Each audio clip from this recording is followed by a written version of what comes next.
From studios at the Milwaukee Journal-Sentinel in downtown Milwaukee, this is Fourth and State. Ellen Gilligan is the daughter of one governor and the sister of another, but she's planted her stake in the nonprofit world and is leading an ambitious new effort to improve education for Milwaukee's kids. She talks about that on this edition of Fourth and State. I'm David Haynes. I'm the opinions editor at the Milwaukee Journal-Sentinel, and we're joined today by Ellen Gilligan, who is president and CEO of the Greater Milwaukee Foundation. And we'll talk to Ellen about some new initiatives that the foundation has and that she's helping to lead in the community, including one called Milwaukee Succeeds. Ellen, welcome. Thank you, Dave. Thanks for inviting me. Thanks for being here. You're the product of a pretty interesting family, a very political family. Your father was former governor of Ohio. Your mother was very active in civic causes over the years, and you have a sister who was in the Obama administration, Kathleen Sebelius. So what was that like growing up in that family? Well, I don't know anything different, so it was a wonderful opportunity. We learned a lot about giving back to the community. That was the mantra in our household, both from both my parents, that we were there not only to be entertained and have the world presented to us, but we had a responsibility and a great opportunity to give back. So that has influenced all of our lives. Now, you are not in politics, but you're in public service. Did you ever have an interest in go into politics? Did those opportunities ever come along, given your history? Well, my dad first ran for office the year I was born, and I remember telling a story one time, and I talked about, and when I was this old, he ran for this, and when I was this old, he ran for this. So I think that as much as I admired his life in politics, I really didn't want that for my family. I like a little more privacy. Yeah, well, good.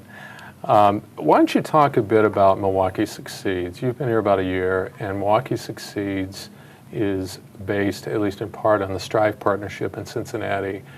And you've described it as not so much a program, it really isn't a program, it's a process of getting the stakeholders at the table, in this case around education. So where are we at this point with Milwaukee Succeeds? Well, we are really just at the beginning of Milwaukee Succeeds. You are absolutely right in describing it not as a program or an initiative, but rather as a process. And it is about getting a very broad cross-section of the community engaged and really understanding that education begins long before a child enters kindergarten and really continues throughout their life until they hopefully attain some college or training, post-secondary education, and move into a career. And you use that phrase, cradle to career, to describe that process. Absolutely. So the Cradle to Career framework is very important to this effort.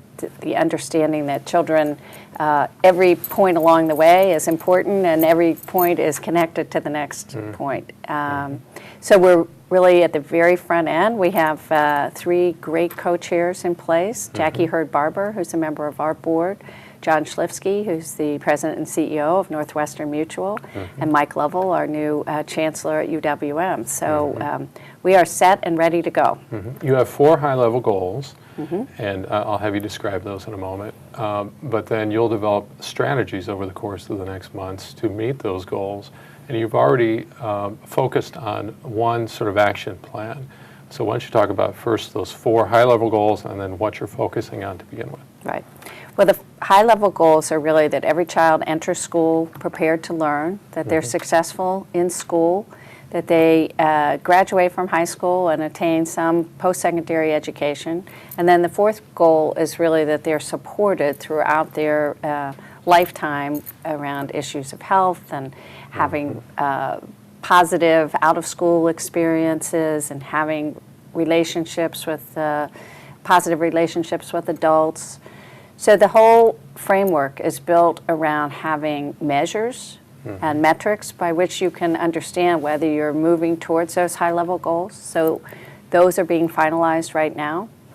And then within those measures or metrics, we will try and identify evidence-based strategies that actually help to make an impact on those measures. And as you noted, the Leadership Council identified third grade reading as our first area of focus. When you're building something as complex as this, people are anxious to get to work. Sure. And so we're anxious to get to work around third grade reading. So how did third grade reading become the initial goal? Well, I think that it is so fundamental to a child's learning. As our co-chair John Schlifsky likes to say, everything that leads up to up until the third grade, you're learning to read, and then you're reading to learn, right? And so it's a very pivotal point in a child's educational attainment. So and Milwaukee Succeeds will have a baseline report, I think you said, that Yes. will be coming out sometime next year, and that will sort of be a snapshot of where are we now on these.